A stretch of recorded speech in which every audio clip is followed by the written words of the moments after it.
Olá, meu irmão e minha irmã, eu sou o Padre Marcelo, da Diocese de Taubaté. Hoje é dia 28 de junho de 2021 e vamos refletir, recordando o que ouvimos ontem na missa, dia 27 de junho, 13º domingo do tempo comum. No Evangelho, Jesus se depara com duas situações em que a cura é necessária. Ele é convocado por um chefe de uma sinagoga chamado Jairo para ir curar a sua filha de 12 anos, que estava à beira da morte.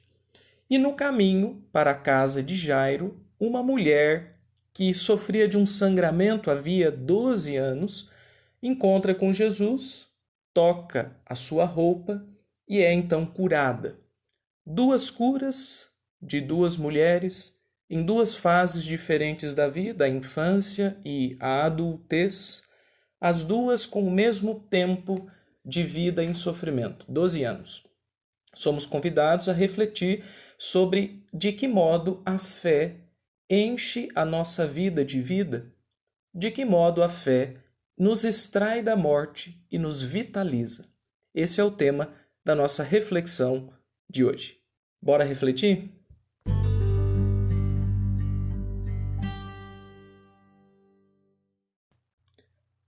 Eu vou dividir a minha reflexão em 3 momentos, e nesses 3 momentos vou falar sobre arranjos diferentes entre a fé e a vida. No primeiro arranjo, a fé é inimiga da vida. No segundo, a fé é colega ou parceira da vida. E no terceiro arranjo, a fé está no coração da própria vida. Vemos no Evangelho 3 vezes Jesus falando sobre a fé e o medo. Ele diz: não tenhas medo, basta ter fé. Por que esse medo? Não tendes fé? Então Jesus faz uma primeira oposição entre a fé e o medo.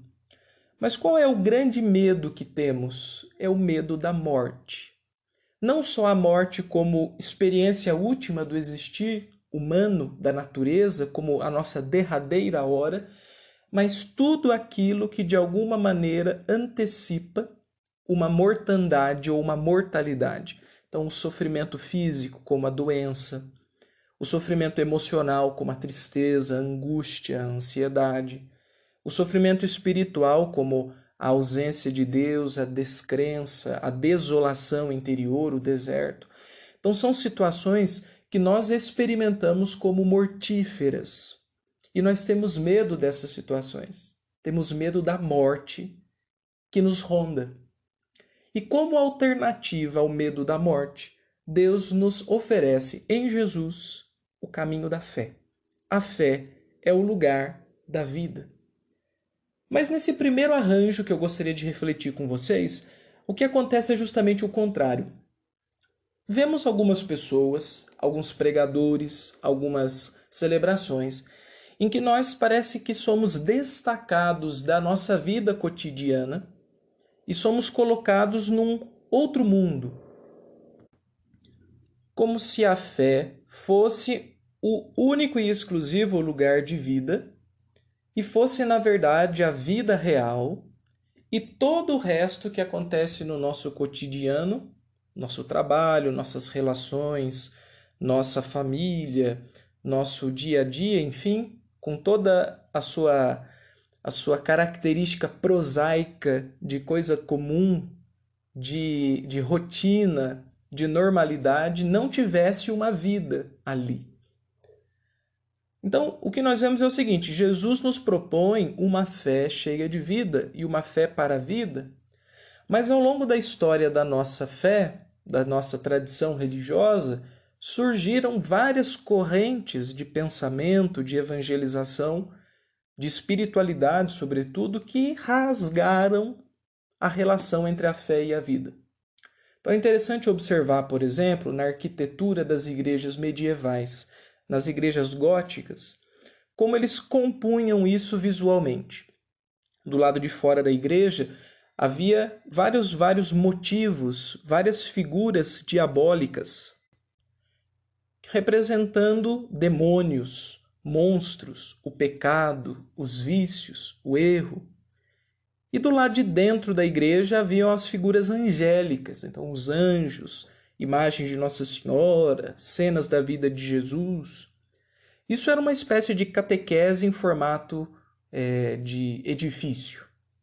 É muito provocativo, é muito curioso, é muito interessante, mas do ponto de vista existencial, isso é uma cisão, né? Demonstra uma cisão de pensamento, em que tudo que está fora do templo, da igreja, é habitado pelo pecado, é coordenado pelo demônio, e só o que está ali dentro daquelas paredes é que tem a vida santa do Deus vivo e verdadeiro, o Santo dos Santos.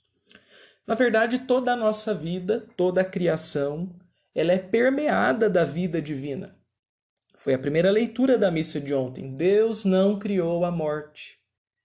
E todas as criaturas estão cheias de vida, elas não têm o veneno da morte.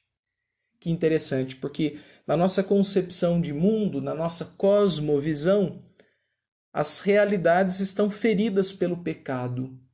Mas o livro da sabedoria nos apresenta uma outra perspectiva, que é a perspectiva de uma criação cheia de Deus.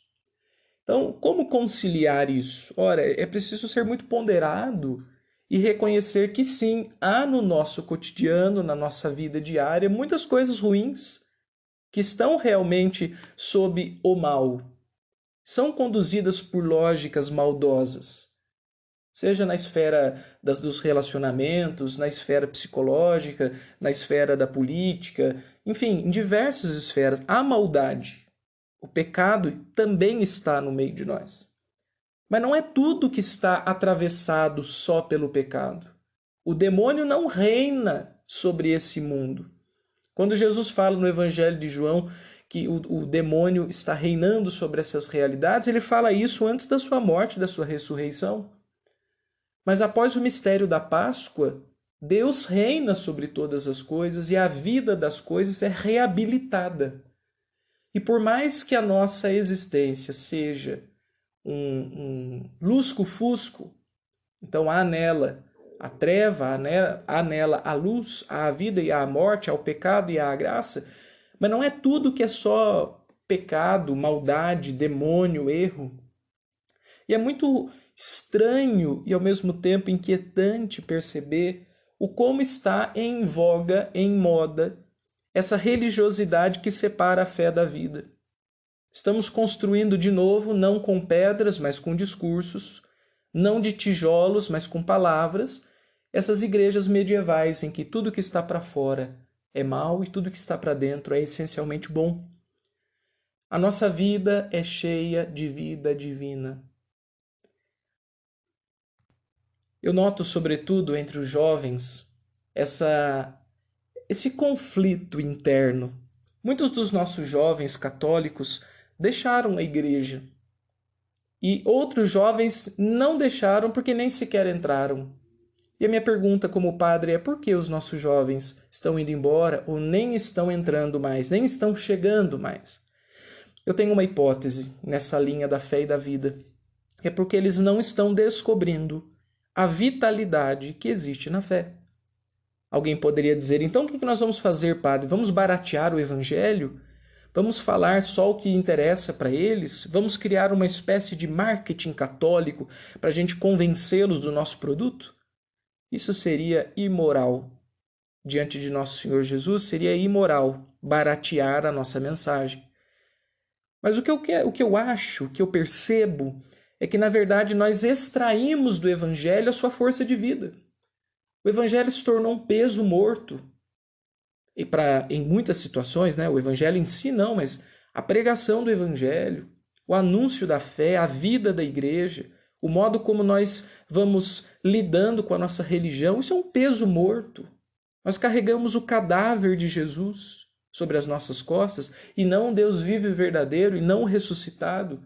Parece que nós ainda não descobrimos que o nosso Deus vive, Ele está no meio de nós. Justamente na hora em que nós não vemos Deus na vida, é que nós começamos a pegar ranço da vida. Então tudo se torna insuportável, tudo se torna ruim, a gente se torna profeta do Apocalipse. Ai, o mundo está perdido, a sociedade está perdida, os jovens estão perdidos, tudo está perdido. Meu Deus do céu, quanto ressentimento habita no coração de quem vive desse tipo de discurso. Tem gente que deve preparar sua pregação, seu anúncio do evangelho no ringue, porque só sabe pregar ou falar de Deus de forma conflitiva. Só sabe brigar com os outros.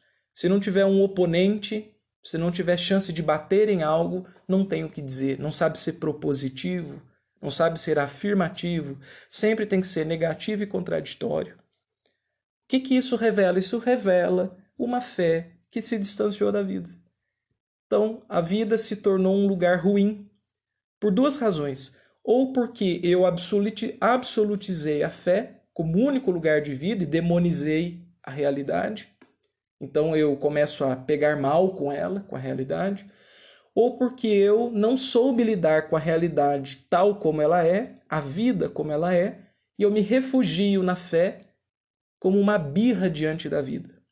Em ambos os casos, há um ressentimento. E a fé ressentida é terrível. Porque às vezes eu posso ter 20, 30 anos, 15 anos, participar do grupo de jovem, ser uma pessoa tão cheia de oração, tão cheia de efusão no espírito, mas ser magoado, ferido, ser amargo, como um velho de 80 anos de uma vida pessimamente vivida. Então, no primeiro arranjo entre fé e vida, nós temos tudo o que é contrário ao evangelho que nós escutamos. Ao invés de a fé ser aquela força que nos tira do medo e nos põe na realidade, nos faz caminhar com vida nova, é uma fé que nos faz amargos, ressentidos, apocalípticos e brigões. Essa não é a fé que nosso Senhor veio nos trazer.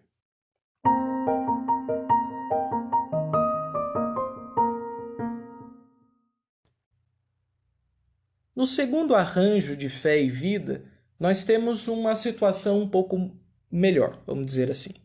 Seria o fato de que a fé e a vida caminham juntas, paralelamente, eventualmente se abraçam e constantemente se distanciam. É uma relação de simpatia, mas não uma relação de comprometimento. Então a fé se simpatiza com a vida se simpatiza com a fé, mas elas não estão numa comunhão, elas estão numa espécie de parceria. Então, alguns exemplos para ilustrar isso seria, por exemplo, eu acho que esse é o caso da maior parte de todos nós, né? Nós vamos à missa no domingo, rezamos uma vez ou outra durante a semana, até gostamos de participar daqueles eventos mais marcantes de igreja, como a novena do padroeiro, uma semana temática, um cerco de Jericó, o que quer que seja, assim, esses grandes eventos que são marcantes na vida da comunidade. Mas a gente fica naquilo ali. A gente vai lá, tem uma semana de fé e passou aquela semana de fé, volta uma semana de vida. Que curioso, né? Então a fé e a vida continuam divorciadas, separadas. Só não brigam entre si, mas elas ainda não estabeleceram entre elas um vínculo profundo, uma comunicação de seiva. A fé não seiva a vida e a vida não seiva a fé. Elas têm um intercâmbio pontual. Então eu vou na missa, quando eu não estou tão bem assim na minha vida, eu me jogo na fé. Quando a minha fé está tranquila, eu me esqueço dela, eu volto para a vida. Então fica um ping-pong entre a fé e a vida. Quando eu estou afim de rezar, eu rezo. Quando eu não estou muito afim, tanto faz, tanto fez. Então é um estilo de vida espiritual bastante superficial, bastante funcional, isso é verdade, porque funciona. Dá para passar a vida inteira, ao que me parece, desse jeito, porque tem gente que tem tantos anos de igreja e vive assim, né? Transitando, uma hora está na vida, outra hora está na fé, uma hora está com Deus, uma hora está sem Deus e vai levando, meio que remando do jeito que dá. Então é funcional, dá para caminhar assim, é superficial, porque a gente nunca consegue criar um aprofundamento interior, vive o tempo todo jogando com dois mundos diferentes e não criando uma intersecção desses dois mundos, né? Uma unidade entre fé e vida.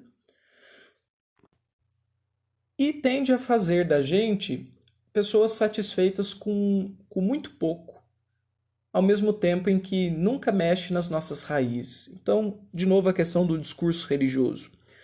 Às vezes a gente escuta certas pregações, seja de padres, seja de leigos, seja de pastores ou de outras religiões, né? De quem quer que seja, quem está mexendo com religião. E você escuta aquilo que o cara ou que a moça está falando, você fala, gente, que coisa superficial. Talvez um copo de água com açúcar tenha mais nutrientes do que aquele discurso que está sendo emitido à frente de um público que se diz um público de fé. E as pessoas se sentem satisfeitas. Elas dizem, que lindo, nossa, que bonito, ai, me fez tão bem.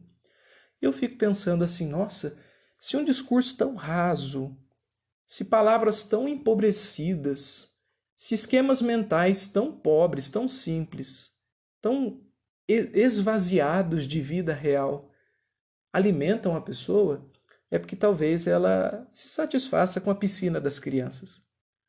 Quando a gente vai em clubes, sempre tem aquela piscina mais funda, a piscina olímpica, e tem a piscina das crianças, o rasinho, né?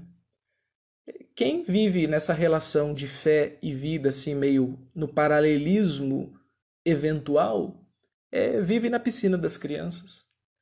Então é meio provocativo para a gente. No evangelho de ontem havia uma multidão que cercava Jesus e o acompanhava na medida em que ele se encaminhava para a casa de Jairo, para curar a filha dele.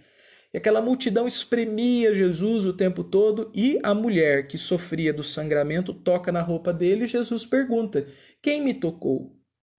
Os discípulos até riem de Jesus, né? Mestre, todo mundo está pondo a mão no Senhor. Todos te tocam. Como o Senhor pergunta quem me tocou? Então, a multidão representa esse arranjo de fé paralela com a vida. Todo mundo está ali perto de Jesus, se esfrega em Jesus, gosta de Jesus, reza para Jesus, mas não foi atravessado por Jesus. A fé ainda não está no coração da sua vida. Aquela mulher, a hemorroíça, que tocou o manto do Senhor, ela foi atravessada por Jesus. Ela não tocou Jesus como todos o tocam. E por isso eu disse no começo aqui que talvez a maioria de nós viva esse tipo de fé. Porque a gente até tem uma vida religiosa regular, com certa constância, temos uma simpatia por Jesus, até gostamos de ir na missa, a gente sai se sentindo bem, mas a gente só se esfregou em Jesus. A gente só foi a multidão que o comprimia. Não fomos a hemorroíça que o tocou de verdade. Porque nós saímos com um certo sentimento de satisfação, mas a nossa vida continua sem a vida divina. E a fé, ela deve ser o lugar em que nós bebemos da vida divina. Esse seria o caminho da maturidade interior.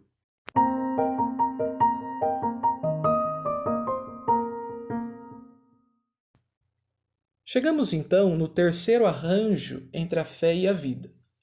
Diferentemente dos outros modelos em que a fé briga ou apenas se relaciona eventualmente com a vida real, nesse momento a fé e a vida estão numa relação tão profunda, de modo que se possa dizer que a fé está no coração da vida e a vida está no coração da fé.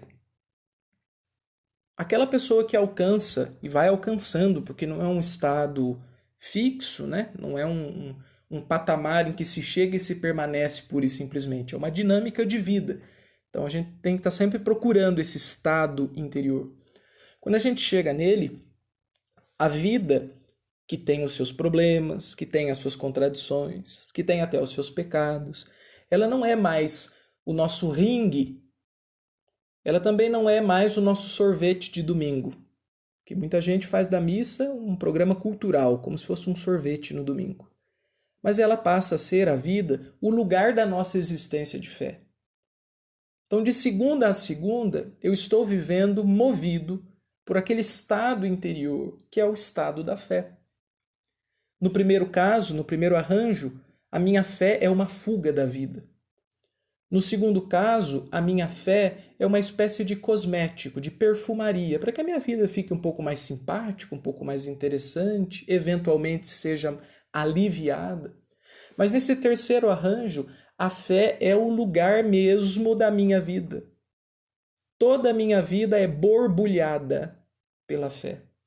Então, assim, eu estou no medo, eu estou no sofrimento, eu estou na alegria, estou na paz, estou no conflito, estou na transição da minha existência, estou na tranquilidade de uma fase interior, seja onde for, a minha fé está ali, como se fosse uma nascente de água jorrando vida para todas as coisas. Essa fé que nós procuramos. Essa fé que vitaliza. Não a fé que torna a gente mórbido, brigão, azedo, como no primeiro arranjo, nem a fé que torna a gente superficial, uma espécie de fé coquetel, em que a gente levanta, dá um sorrisinho, cumprimenta um, cumprimenta outro, come um aperitivo, hahaha, e a vida continua a mesma coisa. Essa fé raiz que faz com que Deus encha o tronco do nosso viver com a seiva da sua vida divina. Essa fé é a que nós almejamos. Essa fé é aquela que Jesus propõe quando diz: não tenhas medo, basta ter fé. É esta fé que curou a mulher que sangrava há 12 anos no meio do caminho. É essa fé que conseguiu tirar a filha de Jairo do seu leito de morte. Reabilitar a vida é uma das funções da fé, se não talvez a grande razão de ser da fé, porque a fé ela é uma porta da Páscoa, é por ela que nós entramos na vida que Jesus nos ganhou no mistério da sua paixão e da sua ressurreição. Veja que nos dois casos a mulher, já há 12 anos sofrendo, já era uma mulher adulta, e a menina, 12 anos de idade, o mesmo tempo que aquela outra sofria, essa aqui tinha de idade. Duas circunstâncias diferentes, uma já vivendo há tanto tempo e outra ainda começando a vida. Nós estamos nessas duas situações. Alguns de nós estamos só começando a vida. Outros de nós estamos há tanto tempo na vida. Em ambos os casos, sejam os jovens que estão no começo, sejam os de meia idade ou os velhos que já se sentem caminhando para algum tipo de fim, é possível estar vivendo há pouco ou há tempo, mas sem nenhuma vida. O que Jesus está propondo para nós é que qualquer um, de qualquer idade, pode ter uma vida nova e essa vida nova pode ser alcançada pelo exercício da fé. Esse exercício de profundidade, de encontro, de toque. Alguém me tocou, disse Jesus. A fé não é apenas um ver a Deus. A fé não é apenas um ouvir ou um falar a Deus. A fé é um tocar a Deus. A fé é uma experiência tátil. A fé é feita para a pele. Eu toco o Senhor e Ele me toca. Quem me tocou? Pergunta o mestre. Uma energia saiu de mim, uma força saiu de mim, diz o texto do Evangelho de ontem. Essa força é a vida divina que atravessou toda a existência daquela mulher que sangrava e a curou por dentro. Essa energia divina, essa vida divina foi aquela que atravessou da pele da mão grossa do carpinteiro de Jesus. O carpinteiro de Nazaré, que agora era o pregador de uma boa nova, e tocou na pele fina das mãos daquela menina de 12 anos. E curou, e a resgatou, e a pôs de pé, e a deu a chance de novo começar a viver, porque o Evangelho termina dizendo que Jesus pede que deem alimento para ela, e só o que é vivo se alimenta. Meus irmãos, quantas são as situações de morte na nossa vida? A morte nos ronda o tempo todo, a morte emocional, a morte física, a morte espiritual. A fé não pode ser mais um lugar de morte. A fé não pode ser só um nosso muro de lamentações, que a gente fica chorando as nossas mágoas e alimentando as nossas tristezas. A fé deve ser uma explosão de vitalidade. Há quantos anos você sangra por dentro? Ou você começou a sua vida agora há tão pouco tempo, meu caro jovem, minha cara jovem, e você já se sente tão morto? Onde está a sua vida? Jesus te convida à fé. a você descobrir uma vida nova na fé. Talvez nem ainda uma vida nova, porque você esteja vivendo a esse tempo todo da sua existência só na morte. Talvez seja a primeira vez que você vai entrar em alguma vida. Então entra pela fé. Meu Senhor, eu creio, mas aumenta a minha fé. Toque na barra do manto de Jesus. Deixe que as mãos do Mestre se esfreguem nas suas mãos. Que você seja tocado por Ele. Toque o Senhor. A fé é para isso. E você descobrirá uma vida nova e uma fé cheia de vida. Bastam de apocalípticos. Bastam os azedos, os moralistas, os espirituais, tão distantes da nossa realidade cotidiana. O que nós queremos é uma fé encorpada, uma fé encarnada e uma fé cheia do Espírito Santo. Mas o Espírito Santo na nossa realidade, não o Espírito Santo numa bolha fictícia de uma existência paralela. Deixe o Senhor te tocar. Toque o Senhor, que a sua fé te conceda força e vida.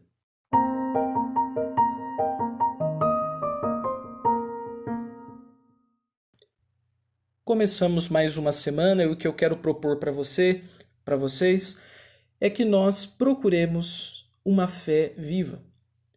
Que a sua oração, que a sua participação na missa, que a sua busca de Deus não seja mais um lugar de morte. Avalie e observe a sua vida religiosa ao longo dessa semana. Você se torna uma pessoa mais forte com a sua fé? A sua fé te provoca a ser mais humano? Você se sente vitalizado na medida em que você está próximo de Deus? Os seus conflitos, as suas dificuldades, as suas lutas, elas se tornam lugares de encontro com Deus, de transformação interior, de fortalecimento espiritual, ou são só abatimentos cotidianos? Então, o exercício para essa nossa semana é um exercício de percepção. Perceber se a fé que estamos vivendo é uma fé no coração da vida, ou se é uma fé paralela ao nosso cotidiano, ou pior ainda, uma fé que se decidiu por brigar com tudo que é do nosso cotidiano, da nossa rotina, e desse jeito está nos fazendo pessoas ressentidas. O que estamos nos tornando? Ressentidos? Superficiais? Ou vitalizados? Quando você descobrir o arranjo entre a fé e a vida dentro de você, você perceberá o que você será. Um ressentido? Um superficial? Ou alguém cheio de vida?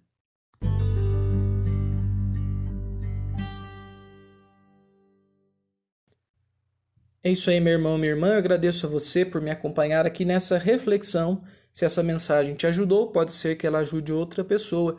Compartilhe. Compartilhar é evangelizar. E até a semana que vem com mais um Ontem na Missa. Deus abençoe e até logo, pessoal.